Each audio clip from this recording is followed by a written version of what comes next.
اب حمزہ کتنی خطرناک شرح ہے یہ، بالکل اس میں ہر گزرتے دن اضافہ ہو رہا ہے. مجھے یاد ہے ابھی کچھ دن پہلے ہم 4 کا ذکر کر رہے تھے، 4% ہے، پھر ہم نے کہا نہیں 5% ہو گئی ہے، اور آج ہم آپ کو بتا رہے ہیں کہ وہ 6% سے بھی اوپر چلی گئی ہے. سو ہر آئے دن، ہر گزرتے دن کے ساتھ زیادہ سے زیادہ مریض متاثر اور ہوتے یہ بھی ہم آپ کو بتاتے چلیں، جب پچھلی بار لاک ڈاؤن ہوا تھا تب ہم ٹیسٹ بہت زیادہ کر رہے تھے اور 2.5% تھی، جس کے بعد ہمارا لاک ڈاؤن ہو گیا تھا، اور اب ہم 6% پر پہنچ گئے ہیں جتنے ہم ٹیسٹ کر رہے ہیں. اور ٹیسٹنگ کیپیسٹی کے حوالے سے بھی فرا بات کی جائے تو یہ کہا جا رہا ہے کہ ٹیسٹنگ کیپیسٹی کم ہوتی جا رہی ہے. ہماری سندھ میں جو ہے کچھ معاملات ایسے کہ انہوں نے کچھ لوگوں کے ٹیسٹ کرنے کے حوالے سے کہہ دیا. بالکل صحیح. تو اس حوالے سے ہم اپنے مہمان سے بات کریں گے. ہمارے ساتھ ہیں ڈاکٹر اسد اسلم، CEO میو ہاسپٹل.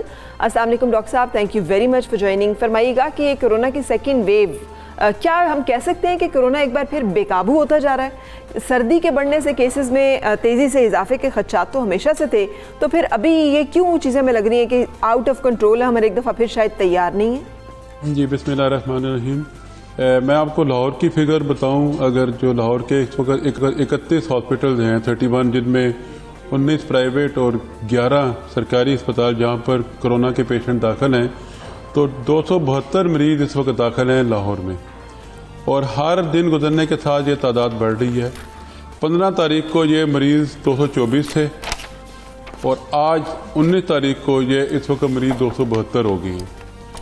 اور یہ 202 پیشنٹ ان میں سے کنفرم ہیں اور 70 جو ہیں وہ سسپیکٹڈ ہیں، اور ان میں 20 مریض جو ہیں وہ وینٹیلیٹر پر ہیں، اور 90 مریض وہ ہیں جن کو ہائی فلو آکسیجن کی ضرورت ہے، اور باقی بھی آکسیجن پر ہیں لیکن ان کو لو پریشر آکسیجن کی ضرورت ہے.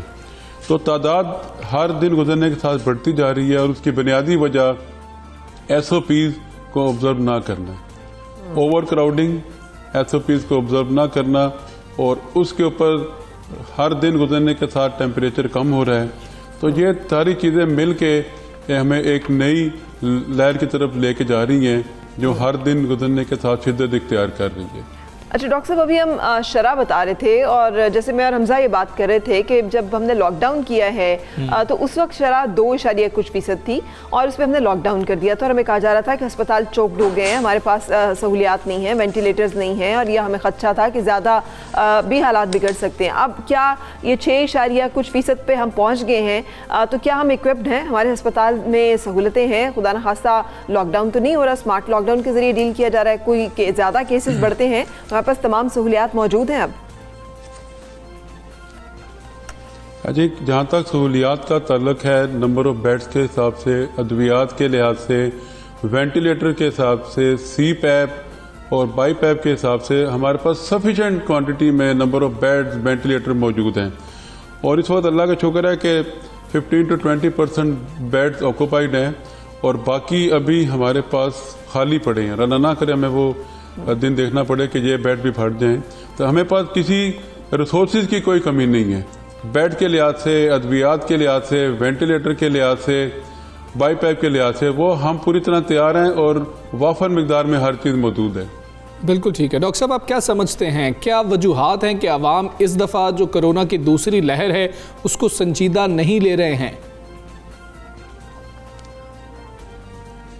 دیکھیں، پیشنٹ سمجھ نہیں آ رہی کہ وہ سیریس کیوں نہیں لے رہے اس کو، جبکہ اور اس دفعہ اور پہلے دفعہ میں یہ فرق یہ ہے کہ اس دفعہ، پچھلی دفعہ ہر گھر میں سے ایک فرد آتا تھا جس کو کرونا پازیٹیو تھا. اس دفعہ پوری کی پوری فیملیز آ رہی ہیں جو کووڈ پازیٹیو ہیں. اور یہ جو ہاسپٹل میں جو میں نے آپ کو فگر بتائی ہے، لاہور میں 272 پیشنٹ جو داخل ہیں، یہ وہ لوگ ہیں جو کریٹیکل کنڈیشن میں ہیں، جن کے سانس اکھڑے ہوئے ہیں، جن کو آکسیجن کی ضرورت ہے، جو ICU کے بغیر رہ نہیں سکتے. اور اس کے بار بار لوگوں کو یہ پیغام دینے کے کہ اس وقت جو دوسری لہر ہے یہ شدت والی لہر ہے، یہ کوئی عام معمولی ایسمپٹومیٹک یا مائلڈ والی نہیں ہے. لیکن ابھی بھی اس وقت بھی آپ بازار چلے جائیں، کسی دکان پر چلے جائیں، سڑک پر چلے جائیں، ماسک نہیں پہنا ہوا کسی نے. جی صرف ماسک ہی پہن لیں تو یقین کریں کہ ہم جو نمبر آف پیشنٹ جو ہر دن 15 پہلے 10-15 تھے، اب اس وقت کیا نام ہے تقریباً رات کل 31 مریض داخل ہوئے ہیں لاہور میں، اور یہ ہر دن گزرنے کے ساتھ بڑھ رہا ہے. اور اس کی وجہ اوور کراؤڈنگ اور ماسک نہ پہننا، SOPs کو آبزرو نہ کرنا. ڈاکٹر صاحب بہت شکریہ، تھینک یو وہی بتا رہا تھا ویری مچ، آپ ہمارے ساتھ رہے اور ہمارے حوالے سے بات چیت کی. آگے بات کر لیتے ہیں. خیبر پختونخوا سے صوبائی وزیر شوکت یوسف زئی صاحب ہمارے ساتھ موجود ہیں. کے پی میں کیا صورتحال ہے ان سے بات کریں گے. شوکت یوسف زئی صاحب السلام علیکم. خیبر پختونخوا میں کرونا کی دوسری لہر کے بارے میں بتائیے گا, کیا حالات حکومت کے کنٹرول میں ہیں؟ ابھی تک تو کرونا کی جو صورتحال ہے, کچھ ہفتہ ڈیڑھ پہلے اگر آپ دیکھیں تو 1.1% تھا, 1.5% تھا. ابھی ایک ہفتے بعد جو فگرز ابھی آئی ہیں وہ انتہائی تشویشناک ہے, وہ تقریباً 9% سے ابا ہو چکی ہے. اب یہ جو صورتحال ہے اس وقت تو بالکل کنٹرول میں ہے, لیکن اگر یہ اضافہ ہوتا ہے تو بالکل مشکلات ہوں گی. اور یہی وجہ ہے کہ جو بڑے بڑے گیدرنگ ہے اور حکومت کی طرف سے آلریڈی اس پہ پابندی لگ چکی ہے, اور ہم کوشش کر رہے ہیں کہ جو پولیٹیکل جلسے جلوس یہ کسی حد تک کم ہو سکیں. اور اس میں جو صوبائی حکومت نے جن جلسوں کا اعلان کیا تھا وہ تمام جلسے منسوخ ہو چکے ہیں.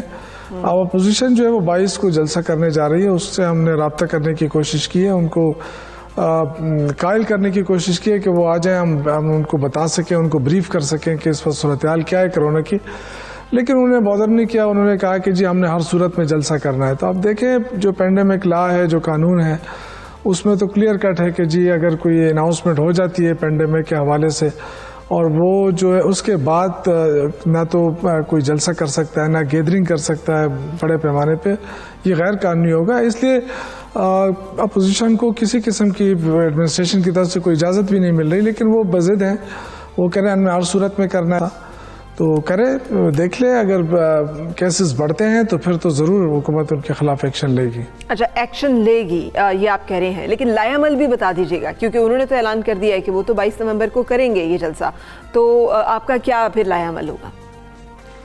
دیکھیں, ہمیں عوام کی فکر ہے. مین چیز یہی ہے کہ پرائرٹی عوام کی جان و مال کی حفاظت ہے, اور تحریک انصاف نے تمام تیاری مکمل کر لی تھی, اور میں سمجھتا ہوں کہ اگر یہ جلسہ ہو جاتا تو یہ پاکستان کی تاریخ کا سب سے بڑا جلسہ ہوتا. لیکن ہم نے کسی کے ساتھ کمپیریزن تو نہیں کرنی ہے, نہ ہم نے مقابلہ کرنا ہے اس حوالے سے, کیونکہ ہمیں عوام نے 5 سال کے لیے منتخب کیا. ہمارا کام یہ ہے کہ ہم لوگوں کی جان و مال کی حفاظت کریں. اور جیسے ہی جو رپورٹ آئی NCOC, جو آپ کو پتہ ہے کہ اس میں 4 صوبے مل کے فیصلہ کرتے ہیں, اس میں گلگت بلتستان اور باقی صوبے بھی ہوتے ہیں, اور اس میں جو فیصلہ ہوا ہے اس میں سندھ حکومت موجود ہے, پیپلز پارٹی جو اس وقت PDM کے تھرو جلسے پہ اڑی ہوئی ہے, وہ موجود تھی, اور اس کی موجودگی میں یہ فیصلہ ہوا کہ جی پابندی لگنی ہے گیدرنگ کے اوپر. تو میرے خیال سے اس کو آنا کا مسئلہ نہیں بنانا چاہیے اپوزیشن کو. نہ تو جلسے جلوس سے کوئی حکومت گر سکتی ہے, نہ اس طرح کی سچویشن بن سکتی ہے, کیونکہ ٹھیک ہے. یہ فرما دیجئے گا, تعلیمی اداروں کے حوالے سے کیا فیصلہ کیا جا رہا ہے؟ کیا اسکول بند کرنے کا کوئی ارادہ ہے حکومت کا؟ دیکھیں, تعلیمی ادارے 4 صوبے مل کے فیصلہ کرتے ہیں NCOC میں. وہ چونکہ جو تجاویز مانگی گئی ہیں, ہم تو کوشش کر رہے ہیں کہ تعلیمی ادارے زیادہ سے زیادہ کھلے رہیں. بچوں کا پہلے سے تعلیمی سال بہت ضائع ہوا ہے. ہم چاہتے ہیں کہ بزنس جو ہے وہ جاری رہے, کئی بزنسز بند نہ ہو, لیکن یہ تب ہوگا جب ہم ایز اے نیشن وہ ہم تعاون کریں. لیکن اگر ہم جلسے جلوسوں پہ چلے جائیں تو کہاں سے آپ روک سکیں گے؟ جب یہ بڑھے گے تو پھر تعلیمی ادارے بھی بند ہوں گے, پھر آپ کے بزنسز بھی بند ہوں گے. میں اپیل کرتا ہوں تمام جتنے بھی ہمارے بزنس کمیونٹی ہے پاکستان کے اندر, وہ کم از کم ان جلسے جلوسوں سے دور رہیں, کیونکہ پاکستان کا مفاد نمبر 1 ہونا چاہیے. پاکستان کی معیشت ٹیک آف کر رہی ہے. پاکستان کے آپ جتنے بھی آپ معیشت کے انڈیکیٹرز ہیں وہ دیکھیں, اسٹاک ایکسچینج دیکھیں بہتری کی طرف آ رہی ہے, ڈالرز کی قیمت نیچے آ رہی ہے. اگر آپ ایکسپورٹ دیکھیں, ایکسپورٹ رائز کر رہے ہیں. یہ وہ چیزیں ہیں جس کے, اور آپ کا جو کرنٹ ڈیفیسٹ ہے آپ دیکھیں کہاں تھا, $20 ملین خسارہ تھا, وہ 0 پہ بھی نہیں رہا بلکہ آپ پلس میں ہم آ گئے ہیں. تو اللہ کا شکر ہے کہ ساری چیزیں بہتری کی طرف آ رہی ہیں, معیشت اٹھ رہی ہے. ہم نہیں چاہتے کہ جو دنیا میں جو گلوبل ریسیشن ہوا, جو کرونا وائرس کی وجہ سے دنیا متاثر ہوئی, پاکستان اس طرح متاثر ہو, کیونکہ پاکستان غریب ملک ہے. پاکستان میں جو وزیر اعظم عمران خان نے جو پہلی لہر کے اندر جو پالیسی اپنائی, اسمارٹ لاک ڈاؤن, چھوٹے لاک ڈاؤن, وہ پالیسی بڑی کامیاب رہی. لیکن خدا نہ کرے کہ وہ جو ہے وہ دوسری لہر میں یہ چیزیں کراس کر جائیں. اس لیے ہم شروع سے کوشش کر رہے ہیں, ہم ریکویسٹ کر رہے ہیں اپوزیشن سے. Thank you very much. آپ نے ہمیں بڑا بریف کیا ہے اس تمام صورتحال پہ جو کہ کووڈ کی صورتحال ہے. آج ایک بہت اہم دن ہے ان تمام لوگوں کے لیے جو علم سے, ادب سے, صحافت سے دلچسپی رکھتے ہیں. اور فرا گلوں میں رنگ بھرے باد نوبہار چلے سے سفر شروع ہوا اور آج بازار میں پا بجولاں چلو تک یہ سفر گیا. اور یہ کس طریقے سے گیا؟ فرا نے فیض احمد فیض صاحب کی صاحبزادی منیزہ ہاشمی سے بات کی ہے, آپ کو وہ دکھاتے ہیں.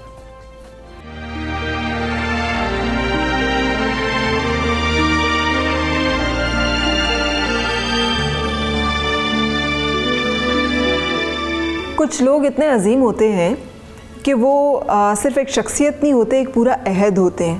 ان کے اندر تاریخ بھی ہوتی ہے, ان کے اندر فلسفہ بھی ہوتا ہے, ان کے اندر ادب بھی ہوتا ہے, ان کے اندر مزاح بھی ہوتا ہے, ان کے اندر زندگی کی تلخی بھی ہوتی ہے اور رومانس کی چاشنی بھی ہوتی ہے. اردو ادب کی اگر بات کی جائے تو فیض صاحب کی شخصیت ایک ایسی مکمل شخصیت ہے جس میں ہمیں یہ تمام اوصاف اور تمام باتیں کھل کر ملتی ہیں اور اپنی پوری شدت کے ساتھ ملتی ہیں. آج ہم موجود ہیں فیض صاحب کی صاحبزادی منیزہ ہاشمی صاحبہ کے ساتھ. بہت شکریہ وقت دینے کے لیے. یہ فرمائیے گا کہ فیض صاحب کی یاد جس طرح سے آپ کے ذہن میں ہے وہ کیا خاکہ ہے, آپ ہمارے دیکھنے والوں کے ساتھ شیئر کریں گی؟ میرے لیے کبھی کبھی یہ سوچنا بھی بڑا مشکل ہوتا ہے کہ جس کو میں صرف ایک باپ جانتی تھی اور آج تک انہیں اسی طرح سمجھتی ہوں, تو ان کے جانے کے بعد مجھے اندازہ ہوا کہ سچی بات ہے کہ وہ شخص کتنا بڑا تھا. اور یہ اپنے زمانے میں ہنس کے کہا کرتے تھے. بھائی کئی دفعہ ہوا کہ ہم سڑک پہ جا رہے ہیں, لنڈن میں چل رہے ہیں, کہیں بھی, تو سلام کیا, لوگوں نے رک گئے, بات کی, تو انہوں نے بڑی اچھی طرح سے پرتپاک طور پہ اس سے, تو میں نے کہا ہوا زی کہتا ہے نا, تو میں نے کہا but you seem to know him, he said no he new می, اور ہنستے تھے, he used to enjoy it. لیکن انہیں اس بات کا بھی کبھی کبھی نہیں, میرے خیال میں بہت زیادہ احساس ہوتا تھا کہ مجھے لوگ بہت جانتے ہیں, لیکن وہ شخص بہت بہت ہمبل تھا. باپ کے طور پہ فیض صاحب آپ کی زندگی میں جس طرح کہ انہوں نے ایک اسٹرگل کی زندگی گزاری ہے, زندہ میں بھی رہے, ایڈیٹر بھی تھے پاکستان ٹائمز کے, مجالس میں بھی شریک ہوتے تھے, محافل میں, مشاہروں میں بھی, تو وقت دے پاتے تھے. ایز فادر ان کا رول زندگی میں کیسا رہا؟ اور 36 سال بعد بھی وہاں کھڑے ہیں, کوئی فرق نہیں ہے. ایک طرح سے اگر آپ دیکھیں تو وہ سوچ ایسی دے گئے ہیں کہ وہ اب میرے خیال میں صدیوں تک رہے گی. اور یہی شاید ایک انقلابی کی اگر آپ کہنا چاہیں, یا ایک جینیس کی, یا ایک دور اندیش شخص کی یہ سوچ ہوتی ہے کہ جو میں آج کر رہا ہوں وہ شاید آج نہ صحیح, لیکن اتنے سالوں بعد اس کا اثر ہو سکتا ہے. اور آج بھی میں, چونکہ اب جا کے سچی بات ہے ان کے جانے کے بعد میری کوئی خاص اردو اتنی اچھی نہ تھی نہ ہے, تو وہ خط مجھے ہمیشہ اردو میں لکھتے تھے اور میں انہیں جواب انگریزی میں دیتی تھی. کمال کی بات ہے, شاید انہیں اس وقت پتا تھا کہ اس کی اردو بڑی کمزور ہے. اور یہ بھی میں آپ سے آج نہیں, اس میں کوئی ڈھکی چھپی بات نہیں کہ میں نے اب ان کے خط اکٹھے کیے. اچھا. اور میں نے پھر انہیں خط لکھے ہیں اب جس میں میری زندگی شامل ہے ان کے جانے کے بعد, کیونکہ الحمدللہ بہت کام کیا ہے ان کے جانے کے بعد. تو یوں شامل ہونے کر کے کہ آپ کو یاد ہے, آپ نے کبھی سوچا تھا, تو وہ کتاب ایک مرتب ہو رہی ہے, ڈیزائن میں چلی گئی ہے. ایک انتہائی انقلابی سوچ, اے خاک نشینوں اٹھ بیٹھو, وہ وقت قریب آ پہنچا ہے جب تخت گرائے جائیں گے, جب تاج اچھالے جائیں گے. یہ جو لوگ اس کو آج مانتے ہیں یا جو اس کو فالو کرتے ہیں, وہ جذباتی, اشتعال پسندی, اشتعال انگیزی ان کی طبیعت کا حصہ ہوتی ہے. تو کیا یہ جنون فیض صاحب کی شاعری میں ہی تھا یا ان کی شخصیت میں بھی کہیں کہیں اس کی جھلک تھی؟ نہیں, یہی تو میں حیران ہوتی ہوں کبھی کبھی. جب میں نے وہ کتاب ڈاکٹر صاحبہ نے ہمیں صفحہ بہ صفحہ پڑھانی شروع کی, تو میں نے 1-2 دفعہ سوال بھی اپنے آپ سے بھی کیا, پوچھا بھی. اور میری چونکہ بہت پیاری ہیں زہرا نگاہ صاحبہ, جنہوں نے بہت ان کے ساتھ وقت گزارا اور شاعری بھی سے ظاہر ہے سمجھ, ان سے بھی پوچھا کہ یہ کیسے ہو سکتا ہے کہ ایک شخص اتنی گھن گرج سے یہ لکھتا ہے, اٹھے گا نا الحق کا آ رہا ہے, جو میں بھی ہوں تم بھی, اور دوسری طرف یہ لکھتا ہے کہ گلوں میں رنگ بھرے باد نوبہار. تو یہ کیا اس طرح سے ایک اسپیکٹرم ہے. تو وہ پھر ظاہر ہے میں سمجھتی ہوں جس طرح آپ اور میں بھی ہیں, انسان ہیں, کبھی بہت خوش ہیں, کبھی غصے میں ہیں. تو ہم تو شاید غصے میں مار دھاڑ کر لیتے ہیں, کوئی چیز توڑ دیتے ہیں, یا بہت تیز گاڑی چلا لیتے ہیں, غصہ نکال دیتے ہیں. وہ شاید شخص ایسا نہیں تھا. وہ اپنا سارا غصہ پھر جو اس کے پاس تھا اسی سے نکالتا تھا. وہ اس کے الفاظ تھے اور اس کا ٹیلنٹ تھا.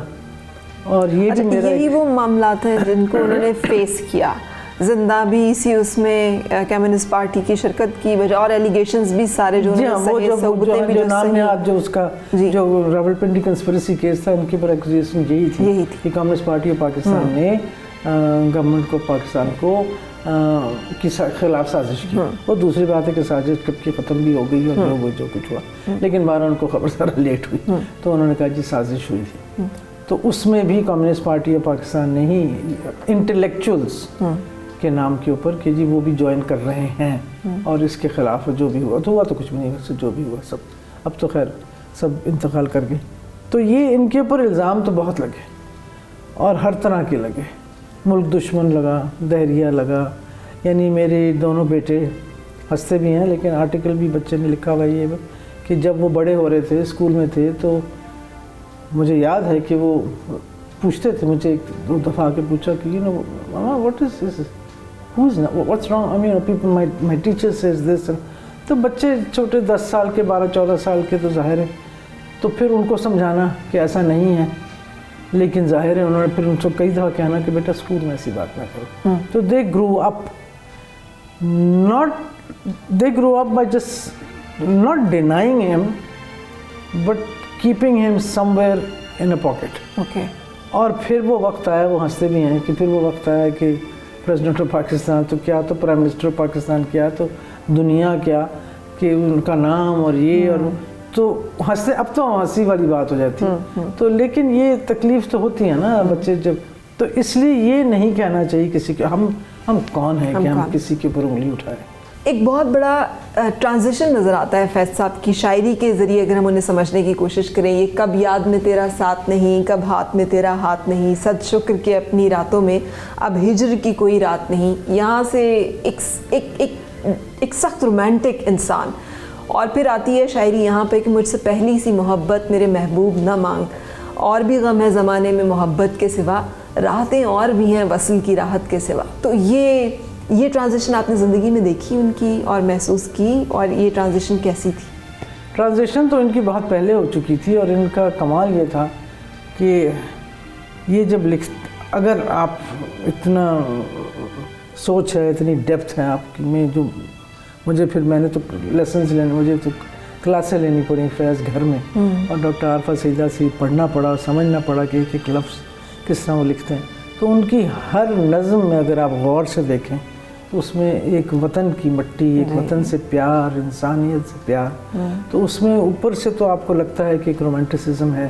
وہ رومانٹسزم ہی ان کا اپنی مٹی سے ہے, اپنے لوگوں سے ہے, اور ان کی اچھے دنوں سے ہے, اور ایک سوچ سے ہے, اور ایک امید سے ہے. تو بیسکلی وہ بے شک وہ لکھ رہے ہیں مجھ سے پہلی سی محبت, لیکن پھر لوٹ جاتی ہے ادھر. جب وہ بات کرتے ہیں تو خون میں لتھڑے ہوئے جا بکتے, تو وہ آپ دیکھتے ہیں تو وہ اس میں پھر ایک رومانٹسزم سے ہٹ کے ایک ریئلزم میں آ جاتے ہیں. نارووال کے ابھی آپ نے جیسے بتایا کہ نارووال کا ایک چھوٹا سا گاؤں, اور وہاں سے ایک شخصیت ایسی نکلی ہے جس کی سوچ, ہماگیریت, اس کی آفاقیت, اس کے نظریات, اس کے خیالات, اس کے افکار, اس کی عملی زندگی جو ہے وہ بڑی بھرپور ہے, آج تک کے لوگوں کے لیے انسپریشنل ہے. کیسے یہ سب کیسے ممکن ہوا؟ ویل ریڈ تھے, ویل کنیکٹڈ تھے, اپنی کوئی جبلت ایسی تھی, طبیعت ایسی تھی؟ میں نے جو سنا ہے ان کے ماموں تھے جو ہمارے بڑے پیارے تھے, وہ بتایا کرتے تھے کہ فیض وکھرا ہی سی بولتا, مطلب میری دادی کہتی تھی کہ فیض بھوکا بھی ہوندا سی تو بولتا نہیں سی, بیٹھا رہتا سی وغیرہ کچھ یہ. پھر اس کے بعد میرے وہ جو ماموں تھے ان کے وہ کہتے تھے کہ ہم گاؤں میں بیٹھتے تھے تو فیض کہانیاں بڑی سناتا تھا, تو پتہ نہیں کہانیاں کہاں سے آتی تھیں. پھر وہاں پہ ایک چھوٹی سیالکوٹ میں جہاں بھی ان کے والد صاحب تھے تو ان کو پڑھ کے سناتے, because he was losing his sight, تو ان کو کہانیاں پڑھ کے سنانا یا ان کی کتابیں پڑھ کے سنانا. پھر وہاں پہ سنا ایک چھوٹی سی کتاب تھی جس کی ہر کتاب دکان تھی جس کی ہر کتاب انہوں نے پڑھی تھی, تو یہ بھی سنا ہے. پھر یہ بھی ایک کافی مشہور ہے ایک بات کہ انگلش کا جو ایک ان کا استاد تھا گورنمنٹ کالج میں, تو انہوں نے کسی نے کہا کہ جی اس کو آپ نے 105 نمبر کیسے دے دیے 100 میں سے. کہنے لگا نمبر کم ہو گئے تھے ورنہ میں اس کو 120 دے دیتا. آپ کو لگا ہو کہ غصہ ان کا کوئی یاد ہو, کوئی لڑائی جھگڑا گھر میں یاد ہو کہ نہیں, وہ کام میری والدہ کا تھا. اچھا, وہ ذرا غسیلی تھی, میں بھی اسی طرح غسیلی ہوں, لیکن نہیں, خاموش ہو جاتے تھے. اگر میں جاننا چاہوں کہ اس وفا کی پیکر, اس وفا کی دیوی جسے ایلس محبت کی شادی کی اور پھر اس محبت کو نبھایا ساری زندگی اور بہت صعوبتیں اٹھائیں, ان کے لینس سے اگر ہم فیض صاحب کو دیکھیں, ان کی نظروں سے, تو فیض صاحب کی شخصیت کیسی دکھے گی؟ چڑھتی تھی ان کی کچھ عادات سے. ایک تو یہی کہ بھئی آ رہے ہیں لوگ, تو آ رہے ہیں تو بیٹھے رہے, تو بیٹھ ہی گئے ہیں, تو اس سے وہ چڑھتی تھیں. یعنی جس وقت دونوں کٹھے تھے. تو اور پھر یہ کہ I think she used to call him lazy. I can't say کبھی کبھی فیض گیٹ اپ گیٹ اپ, تو وہ شاید اب کسی اور دنیا میں تھے یا کچھ اور سوچ رہے تھے. لیکن انہیں کیونکہ وہ گوری تھیں, برٹش تھیں, تو اس سوال جو میں بھی ہوں جس کی وجہ سے مجھے بہت تنگی ہوتی ہے کہ پھر 7 بجے کا مطلب 7 ہی بجے ہے, تو ان کے لیے 7:10 7:15 ٹپیکل پاکستانی اسٹائل یا کچھ ہوتا, تو وہ چڑھتی تھی اس بات سے. تو وہ تھوڑا سا لیٹ بیک تھے اگر آپ کہیں, تو اس سے وہ چڑھا کرتی تھی ذرا سی.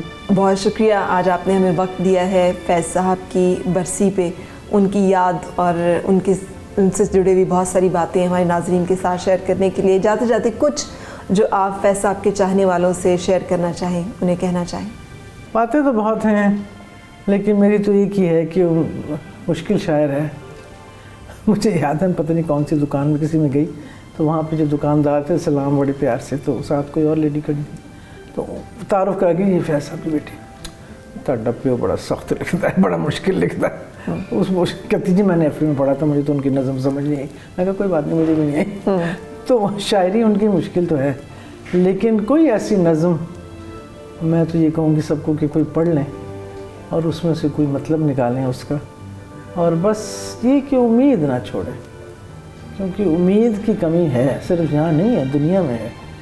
تو میرے خیال میں ہے دل نا امید تو نہیں, ناکام ہی تو ہے, لمبی ہے غم کی شام مگر شام ہی تو ہے.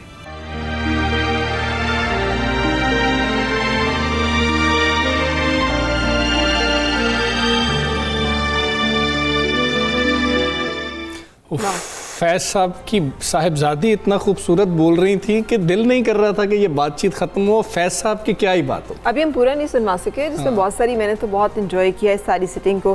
اور یقینی طور پر یہ ایسے ترقی پسند شاعر جنہوں نے کہ ہمیں بہت سے اچھے کانسیپٹس و نظریات دی. جس دھڑ سے کوئی مقتل میں گیا وہ شان سلامت رہتی ہے.